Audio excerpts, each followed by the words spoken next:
This channel does not promote any violent, harmful, or illegal activities. All content provided by this channel is meant for an educational purpose only. গতকাল সন্ধ্যাবেলায় result out, এখনো সমস্যা কাটলো না এসএসসির ওয়েবসাইটে। রাত জেগেও রেজাল্ট দেখতে পাননি পরীক্ষার্থীরা। এখনো ঠিক হলো না এসএসসির ওয়েবসাইট, উদ্বেগে রয়েছেন পরীক্ষার্থীরা। আপনাদেরকে জানাই গতকাল রেজাল্ট আউট হয়েছিল, কিন্তু তারপরে সমস্যার সূত্রপাত এবং এখনো পর্যন্ত রেজাল্ট দেখতে পাননি বলেই অভিযোগ উঠে আসছে। গতকাল রাত্রিবেলা এসএসসি রেজাল্ট প্রকাশিত হয়েছে, কিন্তু তারপর সারা রাত জেগেও রেজাল্ট দেখতে পারেননি পরীক্ষার্থীরা এবং যোগ্য চাকরিহারারা তো কেউই রেজাল্ট দেখতে পারেননি। এসএসসির ওয়েবসাইট বসে গিয়েছিল, তারপরে এসএসসির ওয়েবসাইট ঠিক করার জন্য চেষ্টা করা হয়েছে এসএসসির তরফে, কিন্তু এখনও আমরা যদি দেখি ওয়েস্ট বেঙ্গল স্কুল সার্ভিস কমিশনের যে ওয়েবসাইট, সেই ওয়েবসাইট খুলতে গেলে আমি ক্লিক করলাম তাদের অফিসিয়াল ওয়েবসাইটে। ক্লিক করার পর দীর্ঘক্ষণ অপেক্ষা করার পরেও কিন্তু এই ওয়েবসাইট খুলছে না। মূলত এই ওয়েবসাইটে সমস্যা হয়ে আছে। এত রেজাল্ট একসঙ্গে পাবলিশ হওয়ার দরুন এই ওয়েবসাইট বসে গেছে এমনটাই ধারণা। টেকনিক্যাল এক্সপার্টরা বলছেন এমনটা হতে পারে যদি প্রপার সার্ভার না থেকে থাকে, প্রপার ব্যাকআপ না নেওয়া থাকে। দেখুন আমি তখন ক্লিক করেছি, এখনও কিন্তু ওয়েবসাইট খুলছে না, ফলে রেজাল্ট দেখতে পাচ্ছেন না পরীক্ষার্থীরা এবং উৎকণ্ঠায় তাদের দিন কাটাতে হচ্ছে। এসএসসি তরফ থেকে জানানো হয়েছে এত মানুষ একসঙ্গে এই পরীক্ষার জন্য অ্যাপ্লাই করেছিলেন, তারা রেজাল্ট দেখতে যাচ্ছেন যখন এই অসুবিধা হচ্ছে। তবে দ্রুত কাজ চলছে, কিন্তু রাত পেরিয়ে গেলেও সকাল হয়ে গেলেও প্রায় 12 ঘন্টা ধরে এসএসসির ওয়েবসাইট বসে রয়েছে। ক্যামেরা কল্যাণের সঙ্গে সুমন, TV9 বাংলা, কলকাতা। আপনাদের দেখালাম সেই ছবি, দেখতেই পাচ্ছেন আপনারা, দেখাচ্ছি আপনাদেরকে। আর এবারে আপনাদেরকে দেখাবো এই যে যারা পরীক্ষার্থীরা রয়েছেন তারা কতটা উদ্বেগে রয়েছেন দেখুন, কেননা এখনো পর্যন্ত তারা রেজাল্ট দেখতে পাননি। ইতিমধ্যেই চিন্ময় মণ্ডল তিনি একটি পোস্ট করেছেন, চাকরিহারা শিক্ষক তিনি পোস্ট করেছেন, তিনি সেখানে লিখছেন যে সারা রাত জেগেও তিনি এখনো পর্যন্ত রেজাল্ট দেখতে পাননি। এই মুহূর্তে আমার সঙ্গে রয়েছেন, তিনি টেলিফোন লাইনে রয়েছেন। আপনাকে স্বাগত TV9 বাংলায়। আপনি একটি সোশ্যাল মিডিয়াতে পোস্ট করেছেন, সেখানে আপনি বলছেন যে রাত ভর জেগে থাকলেও এখনো পর্যন্ত আপনি রেজাল্ট দেখতে পাননি। এই মুহূর্তে কি আপডেট আপনার? রেজাল্ট কি দেখতে পাচ্ছেন কোনোভাবে? কালকে রেজাল্ট পাবলিশ হয়েছে, কিন্তু যেহেতু এতজন একসঙ্গে দেখছে স্বাভাবিকভাবেই হয়তো ক্র্যাশ করে গেছে সাইট, সেই জন্য অনেকে দেখতে পাইনি। আমিও সেই মতো সারা রাত কালকে কোনোভাবেই দেখতে পাইনি রেজাল্ট। কিন্তু সকালবেলা আমরা দেখতে পাচ্ছি, এই মুহূর্তে আমি পোস্টও করেছি যে একটা wbsshelpdesk.com এই ওয়েবসাইটে একটা লিংক দেওয়া হয়েছে, যেখানে গিয়ে কিন্তু নিজের রোল নাম্বার এবং ফুল নেম সেটা ক্লিক করে কিন্তু সার্চ রেজাল্টে ক্লিক করলে রেজাল্ট অনায়াসে দেখা যাচ্ছে। wbsshelpdesk.com এই ওয়েবসাইটে গিয়ে রেজাল্ট দেখা যাচ্ছে এবং হয়তো মাঝে মধ্যে একটু অসুবিধা হচ্ছে, কিন্তু এখানে কিন্তু রোল নাম্বার আর ফুল নেম টাইপ করে রেজাল্ট দেখা যাচ্ছে। যদিও এই প্রসঙ্গে বলে রাখি যে এটা শুধুমাত্র একটা স্কোর কার্ড, 60-এর মধ্যে লিখিত পরীক্ষায় কত পেয়েছে ক্যান্ডিডেটরা সেইটুকুই জানানো হয়েছে। এটা দেখে কেউ বুঝতে পারবে না যে ইন্টারভিউ এর জন্য কে ডাক পাবে আর কে পাবে না। যথারীতি গেজেট অনুযায়ী 10 নম্বর একাডেমিক স্কোর এবং 10 নম্বর এক্সপিরিয়েন্সের মার্কস যোগ করে 80-র মধ্যে লিস্ট প্রকাশিত হয়ে ইন্টারভিউ কল পাওয়া যাবে। আপনার কাছ থেকে আরো একটি বিষয় জানতে চাইবো। দেখুন এই পরীক্ষা নিয়ে তো একটা বিস্তর জলঘোলা হয়েছে এবং সেই জলঘোলার পর যখন পরীক্ষা হলো তখন রেজাল্ট নিয়ে আপনার মনে হয় না যে অনেকটা বেশি সচেতন হওয়া উচিত ছিল? এইভাবে যদি ওয়েবসাইটটা ক্র্যাশ করে যায় তাহলে আপনাদের মতো যারা রয়েছেন তারা তো সত্যি উদ্বেগেই থাকবেন। হ্যাঁ দেখুন, আমরা দেখতে পাই যখনই মাধ্যমিক বা উচ্চ মাধ্যমিকের রেজাল্ট প্রকাশিত হয় তখন অবশ্যই এত লক্ষ লক্ষ স্টুডেন্টের রেজাল্ট প্রকাশিত হয়, সেই সাইটগুলোতে কোনো সমস্যা তেমন দেখা যায় না। কিন্তু যখনই এসএসসি বা প্রাইমারি রেজাল্ট প্রকাশিত হয় তখন আমরা দেখি সাইটগুলোতে একটু সমস্যা হয়। তাই আশা করি মানে এগুলো বাঞ্ছনীয় নয়। সাইটে যথারীতি মানে প্রি প্ল্যান্ড হওয়া উচিত এবং সেই মতো ব্যাকআপ থাকলে তবে এরকম সমস্যা এড়ানো যায়। ধন্যবাদ আপনাকে। এবং এই যে পুরো বিষয় নিয়ে মেহবুব মণ্ডল তিনি কি বলছেন, তার কি বক্তব্য শোনাই আপনাদের। School service commission final answer কি এবং রিটেন টেস্টের রেজাল্ট পাবলিশ করেছে।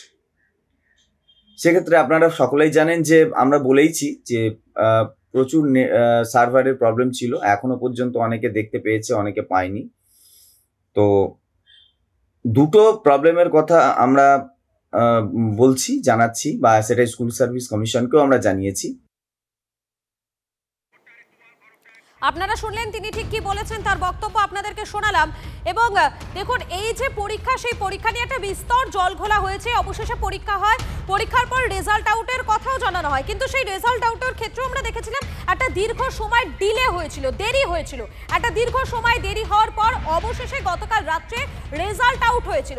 এখানেই শেষ নয়, প্রথমে তো রেজাল্ট আউট হতে অনেকটা বেশি সময় লেগে গেল। প্রথমে যে সময় পর্ষদের পক্ষ থেকে বলা হয়েছিল সেই সময় রেজাল্ট আউট হলো না, তার অনেকটা মানে নির্ধারিত সময় যেটা দেওয়া হয়েছিল তার অনেক পরে গিয়ে গতকাল সন্ধ্যাবেলা রেজাল্ট আউট হয়েছে। কিন্তু তারপরেই শুরু হলো সমস্যা। এসএসসির ওয়েবসাইট সেখানে জট কাটেনি, রাত জেগেও রেজাল্ট দেখতে পারেননি এমন অনেক পরীক্ষার্থী রয়েছেন যারা এখনো পর্যন্ত উদ্বেগে রয়েছেন, উৎকণ্ঠায় রয়েছেন এবং এখনো ঠিক হলো না এসএসসির ওয়েবসাইট। উদ্বেগে রয়েছেন পরীক্ষার্থীরা, এটা হওয়াটাই তো স্বাভাবিক। কেননা জানেন না আপনারা, কারণ জানেন একটা বিষয়, এই পরীক্ষার জন্য অনেক পরীক্ষার্থী তারা অপেক্ষা করেছিলেন, অনেকের ভবিষ্যৎ নির্ভর করছে এবং তারা কিন্তু এই বিষয়টা নিয়ে যথেষ্ট উৎকণ্ঠায় যে কতক্ষণে রেজাল্টটা তারা দেখতে পাবেন।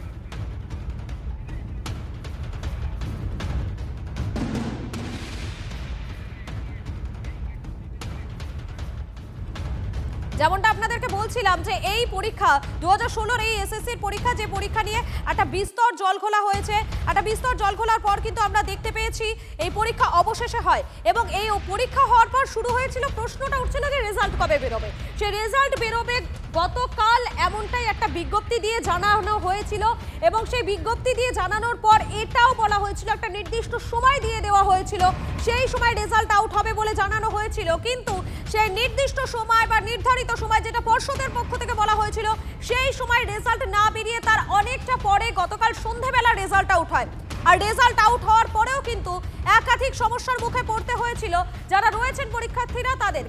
কেননা ওয়েবসাইটে তারা রেজাল্ট দেখতে পাচ্ছিলেন না, রাত জেগেও তারা রেজাল্ট দেখতে পাননি, কারণ ওয়েবসাইটটা ক্র্যাশ করে গেছিল, যার ফলে তারা রেজাল্ট দেখতে পাননি।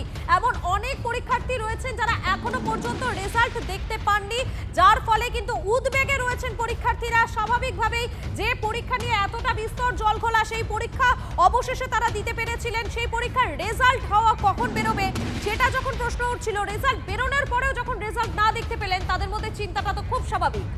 26শে ভোটের আগে ফের পুরসভায় রদবদল। এবারে মুর্শিদাবাদের ধুলিয়ানের ভাইস চেয়ারম্যান বদল, সুমিত সাহাকে সরিয়ে নতুন ভাইস চেয়ারম্যান করা হলো কেকা সরকারকে। কেন হঠাৎ ভাইস চেয়ারম্যান বদল?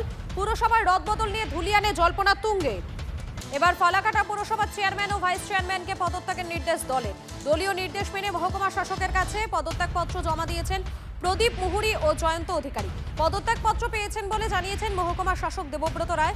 পদত্যাগের কারণ হিসেবে প্রশাসনিক কারণের কথা উল্লেখ রয়েছে বলেও সূত্রের খবর। ছিলেন চেয়ারম্যান, পদ হারিয়ে এখন শুধুই কাউন্সিলর, আর তাতেই বেজায় চটেছেন ময়নাগুড়ি পুরসভার সদ্য প্রাক্তন চেয়ারম্যান। কাউন্সিলর পদ থেকে ইস্তফা দেওয়ার কথা জানালেন সদ্য প্রাক্তন চেয়ারম্যান অনন্তদেব অধিকারী।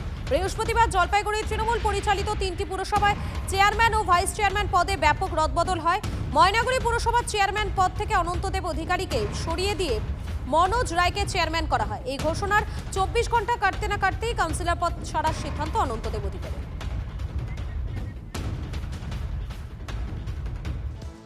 বারাসত তৃণমূলের সাংসদ ভার্সেস চেয়ারম্যান, দলের অন্দরের ফাটল আরো চওড়া। ব্যক্তিগত কারণে ইস্তফা দিয়েছেন পুরপ্রধান, দাবি বারাসতের সাংসদ তথা সাংগঠনিক জেলার সভাপতি কাকলি ঘোষ দস্তিদারের। যদিও পদত্যাগী চেয়ারম্যান অশ্বনী মুখোপাধ্যায়ের দাবি কাকলি ঘোষ দস্তিদারের নির্দেশ মতোই ইস্তফা দিতে বাধ্য হয়েছেন তিনি। চেয়ারম্যান বদল নিয়েও দলের অন্দরে দুই সুর, শাসক অন্দরে দ্বন্দ্ব নিয়ে তুমুল চর্চা। উনি ব্যক্তিগত কারণ লিখেছেন, আমাদেরকে কিছু বলেননি, এটা নিজস্ব ব্যাপার। উনি পদত্যাগপত্রটা দিয়েছেন উপপৌরপ্রধানকে এবং উপপৌরপ্রধান সেটা অ্যাকসেপ্ট করেছেন। না, আগে কিছু জানাননি। ভাইস চেয়ারম্যানের কাছে আমি তো রেজিগনেশনটা দিলাম। এবার যেহেতু আমার সাংগঠনিক সভাপতি ডক্টর কাকলি ঘোষ দস্তিদার আমাকে ওভার টেলিফোন জানিয়েছিলেন, ওকেও একটা চিঠি দিলাম যে ওর ইনস্ট্রাকশন মতো আমি ভাইস চেয়ারম্যানের কাছে রেজিগনেশন দিয়েছি। উনি বলছেন যে আপনি ব্যক্তিগত কারণে রিজাইন করছেন। সেটা তো আমি বলতে পারবো না দিদি কেন এটা বলছেন, তবে আমি কিন্তু ওর ইনস্ট্রাকশনই ফলো করেছি, এটা আমি বলতে পারবো না। কিন্তু উনি আমাকে ওভার টেলিফোন ফোন করেই সকালবেলা বলেছিলেন। তার আগে আমার ভাইস চেয়ারম্যানকে বোধহয় উনি ফোন করেছিলেন কাউন্সিলরদের মিটিংয়ে ডাকার জন্য। এবং মিউনিসিপ্যালিটির যে আধিকারিককে ভাইস চেয়ারম্যান বলেছিলেন তিনি আমাকে ফোন করেন, ওই ফোনেই আমি ফার্স্ট জানি। গতকালকেও আপনারা কয়েকজন মানুষ আমার কাছে পৌঁছেছিলেন, আমি বলেছিলাম যে আমার কাছে এই ধরনের কোনো নির্দেশ দলীয় তরফ থেকে আসেনি।